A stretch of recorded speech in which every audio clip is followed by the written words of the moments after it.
Welcome to the NBA Coast to Coast podcast brought to you by thelines.com. Coming to you from the West Coast, Josh Lander, joined by Nate Weitzer. He's on the East Coast, and we're looking at playa props for Game 1 Eastern Conference Finals here with the Celtics and the Pacers in Boston. Also have best bets up in a separate episode for you about this game, so make sure to subscribe to that page and continue to follow along. Quick mention, also have series futures prices and series player and team props available in a separate episode as well. So plenty of stuff to get you guys ready for these series here in the conference finals. Also want you to head to thelines.com. Check out everything that we have up there on the site right now as we're looking at the postseason moving forward. Plenty of content for game by game, also futures and how you can look at some of the game theory behind these series. But Nate, let's go ahead and get right into your first playa prop, a man that you faded in the conference finals series props episode as well, Miles Turner. Yeah, I mean, I'm hoping he goes under 7 rebounds per game for the series. And for game 1, I will take under 24.5 PRA. Minus 108, pretty good odds here. I mean, he's a home road splits guy in the sense that, like, he needs the Pacers offense to be humming to get him open. And we saw the Knicks sort of, like, key in on him down the stretch, right? He only goes 1 for 2 in game 6 from deep. And they had some other issues on the interior that allowed Turner to get loose and score down low. But I mean, Boston's perimeter defense, very good, very flexible. Al Horford's still spry at age nearly 38 years old, and he should stay home on Turner. And then their interior defense is also going to be good or with the extra rest. And I mean, the rebounds might be the most fadeable thing because Boston allowed the 3rd fewest rebounds to centers on the season. Long rebounds galore because they take a ton of threes, and that's what I'm talking about over the course of the series is a combination of Turner guarding Horford and then maybe eventually Porzingis on the perimeter means he will be down low less often to get any boards that do fall in that short area, and so it'll fall more on the guards for the Pacers and the wings to pick up those boards. Also, just Boston not going to miss too much against this horrendous Pacers defense. On the road in these playoffs, he's averaging 12.7 points, 6.2 rebounds, 1.4 assists. The points and rebounds are definitely higher at home, a little bit of higher usage. He's gone under in 4 of his last 5 on the road under this number. He did have a couple overs in that Milwaukee series against Brook Lopez and the drop defense, right, where he was able to get plenty of space and Siakam was cooking them, and that opened things up. But I just don't think the Celtics individually, they're so switchable, right? There's not going to have a big issue with any one guy on the Pacers that would open threes for Turner. And then he doesn't have much of a bag other than being a pick and pop guy. Yeah, that's fair. I mean, Miles Turner's not a guy that I have a read on. Like I've said multiple times, it's just not. But the idea of everything you're saying with, him not necessarily being allowed to do what he does and just being out of position more than anything, it's kind of what you rely on. Let me just go actually to talk about Papa Al, because I'm in a similar boat and I'm going under for Al Horford on the 20.5 PRA, and it's a little bit correlated. I mean, not necessarily like to Turner's under, but they're just they're going to be guarding each other, especially until Kristaps gets back, and then that kind of changes everything for me because I do think Kristaps is a little bit better suited to guard Miles Turner when he's back in there. Not that like Miles is fleet of foot necessarily, but when it comes to playing out on the perimeter and then just getting back on defense all the way to the rim, Kristaps is going to be blocking everything with his 7'4" frame. That's going to make it just as hard, if not harder rather, for Miles. But for Papa Al, I'm going to fade him again. I'm going to go under 20.5 PRA. I know we just got bit by this. He had 18 rebound chances and like a jillion potential assists, 9 of them actually, and then took a ton of just made 6 threes. Once he got hot, and then it was just an explosion at that point. But I still think that that's the outlier here. We're talking about enough of a sample size in the playoffs at this point where he's gone under in 5 of 6 without KP. So far in the playoffs, and then under in the other as well with Kristaps in there, which obviously makes sense. In the beginning of that Miami series, they were happy to let Kristaps go and play against Bam Adebayo, who kind of tore up a little bit of Al Horford one-on-one. But either way, even though he had that 6 3-pointers made explosion in Game 5, I'm not worried about it because it was also an outlier in terms of 8 of 9 potential assists turning into actual assists, combined with 18 rebound chances, which I just don't see that this Pacers offense missing nearly as many shots as the secondary lineups that were actually being thrown out there for the Cavs by the time they were done with all the guys that were hurt without Karis LeVert and Donovan Mitchell and Jared Allen, etc. So at this point, like not only do I expect this Pacers team to basically take him out of the game a little bit more on offense. Like they don't really have to. He's not going to have the involvement according to the way that he's been playing for the entirety of these playoffs. You look at being in terms of the rebound chances, 11.4. He does have 7.3 boards per game on those 11.4 chances, but the involvement comes in the form of like 4.1 potential assists in these playoffs. Two of them turning into assists, which makes sense. I still think he's probably around 1 to 2 assists, but then 7.5 field goals, getting 8.8 points per game. All this adding up to about 18 points, rebounds, and assists combined for Al Horford. So when I get this above 19.5 up to 20.5, it's a quick under for me based on, like I said, the volume of his potentials, whether it's rebounding, shooting, or getting those assists as well. You look at him versus this team specifically. I mean, he played at least 30 minutes in the last 3 games. The first game of the season versus them in November, he played just basically like 11 minutes in that one. And then the other 3, only one of them was missing Kristaps, and he still got up to about 30 minutes in those games as well versus this squad. Still at about, he had 25 points, rebounds, and assists on January 6th, but that was another game where he just went out of his mind with the potentials in turning into assists at about a 95% rate.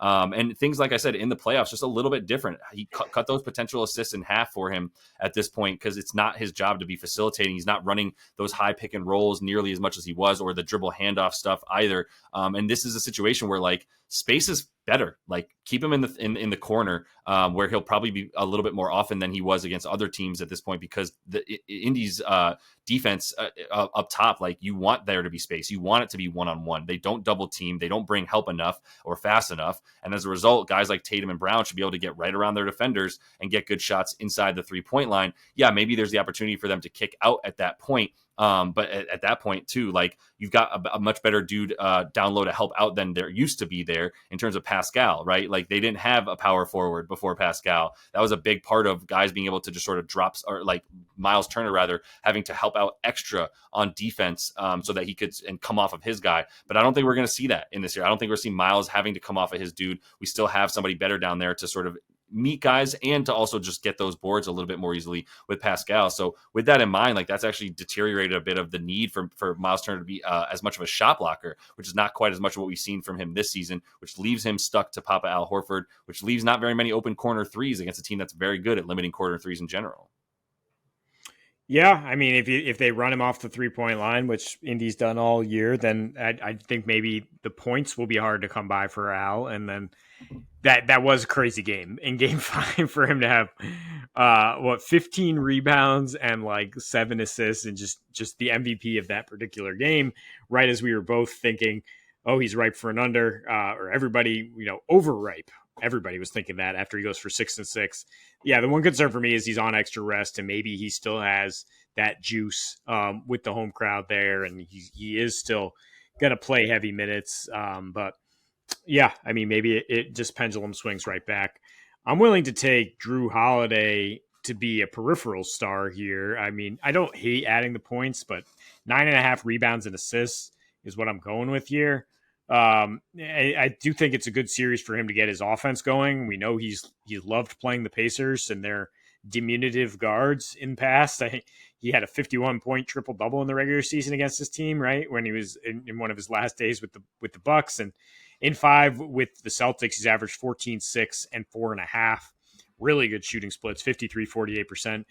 Expect Aaron Nesmith and Siakam to be on the Jays, and then everyone else is just kind of food for these guards like Halliburton and Nembhard are not really stopping anybody. And there's clearly was a shift to get Drew a little more involved on the offensive end, which has led to a lot more time on the ball, a lot more front court touches. In fact, more so than Derek White in their last 3 in that Cavs series, after Drew only had 4 points, 3 assists on 10% usage in that game 2.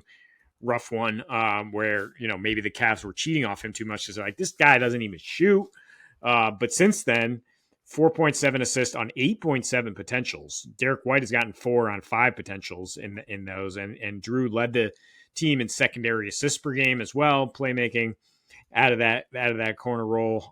And he's at a 60% rebound success rate on his chances to board up in that span. The pace of the Pacers certainly plays into more rebounds. and we talked about guards getting more rebounds in a series that should feature plenty of 3-pointers. So I think Drew will be able to get those boards in the intermediate area and continue to be a playmaker on offense. Yeah, I can see that for Drew. Like, I don't know when he's going to shoot, to be honest, but I do like him to get pretty involved with the rebounds and such. There's a lot of like fluidity and versatility to Indy's offense in general, especially because they have 5 dudes as well that can shoot threes until TJ McConnell comes on the court. Honestly, everybody else can, like literally everybody else. And Isaiah Jackson, it's like the only 2 dudes you don't have to worry about shooting. So with that in mind, like, yeah, you get guards going down low, you get guards all over the place, and Drew is a guy that should just continue to be a wonderful Swiss Army knife for Boston on defense in a way that, like, yeah, we know he's going to get the minutes. I like the rebounds and assists more than I like the points for him, especially the rebounds. Like I said, continuing to go back to those in this series. We'll see what happens with KP coming back in that being the sense. Things will shift a little bit, but rest assured, we'll have an episode ready for when Kristaps is ready to come back into this series as well, and we'll talk about that a little bit further. But I'm going to fade a Celtic. Actually, I guess I'm fading my second Celtic because I already faded Papa Al, didn't I? So the 2 that I don't think are going to have big games for the Celtics include Al Horford and Pesto Peyton Pritchard. I'm not sure who gave him that nickname, but I heard it for the first time, and it's Pesto Peyton, and I don't mind it. But I'm going under 12.5 points and assists for Pesto there. Minus 108 on DraftKings for that. That was the best number for his under. And I just think this got too high, like 9.5. I can't believe it's climbed all the way up to this for his points. You add the assists. This is I like adding the assists because he just hasn't proved that he could do both together. Like, he's either shooting or he's assisting, and the moments in time that he's doing those things are pretty stark. It's scoring when he's on the court in the first and second quarter with the starters, assisting if he plays that garbage time where it's him and like Cornette and Hauser, essentially, right? Maybe we see some O'Shea Brissett if we get a blowout, but like either way, point is like that's when he's a lot more of the facilitator. But it's not good to be a spot up shooter against the Pacers and expect to get your points. Like, you can't just be waiting for the ball. You have to initiate the action to get the points and the volume against the Pacers, who limit spot ups. Number one, they're limit assists for that reason as well. And I mean, Rick Carlisle, if he pulls out any of the stuff he tried in the first couple series, like he tried in the first couple games of these last 2 series in the playoffs this year, to like stick to his guns and be like, we play face guarding defense. We don't give up spot ups. We don't give up open shots off of assists. And then Jalen Brunson and even Dame Lillard, before he got hurt, torched him. And he was like, damn, maybe I can't go back to that. Maybe I do need to switch it up a little bit. And then it's not like he just changed entirely, but at least he mixed up his defenses throughout the game. Either way, you don't get it in the corner. That's not where you score from against this team. OG Anunoby started getting points when he got run off of the line, and then started hitting mid-range stuff and started getting to the rim a lot easier. And like, as good as Pesto Payton is, all of a sudden, it's like, remember how many times have we seen him get into the lane? All of a sudden you can't even see him because there's 3 dudes or 2 dudes around him that are way bigger than him. Yet somehow the ball ends up as a layup. Like, very skilled there. I still don't like that for him against the Jays, who are going to be down there a little bit more, as they kind of tend to play along the baseline on defense a bit more. And Papa Al will probably be out against Turner, who's going to be pulled away a little bit as well. I'm sorry, not the Jays, but I'm talking about Pesto. I meant for Nesmith as well as Pascal. Both of them have been hanging out down there a little bit more too, and I expect that to be the case depending on where obviously their guys are, but especially Pascal. And I don't like that to be the way, like 2s over 3s for Peyton Pritchard as his way of scoring. I don't like him to get to 10 with the amount of shots he's taking at this point. I think you could project him for 20 to 22 minutes, but when you put him out there with the starters, now we're talking about, probably Nembhard guarding him. And if you put him out there with the backups, talking about TJ McConnell, aka Jalen Brunson stopper, coming out and continuing to play his really good defense. So he's not going to see Sam Merrill or anybody. I mean, not to pick on Sam, he didn't even get that many minutes, but he's not going to see backups for like he was against the Cavs, right? He was never really guarded by any of the better defenders. By the time the Miami Heat were done dropping guys like flies too, there wasn't really anybody left to guard him there. But there was also the only time he's gone over this number in the playoffs, and the 3 times he has, because he's gone under 7 out of 10, the 3 overs were blowouts. It was game 1, and he got that. He surpassed it in the fourth quarter. Same concepts with the games 1 and 2 versus Cleveland, where we had a blowout each way, right? First the Celtics blowout, and then the Cavs blow him out in game 2. And so that gets him on the floor for more minutes in the fourth. I mean, he could get 25 and I would still feel okay with this because of the way that I see him being utilized, as long as this thing doesn't get too out of hand and then he's playing 8-9 minutes in the fourth quarter as the primary ball handler.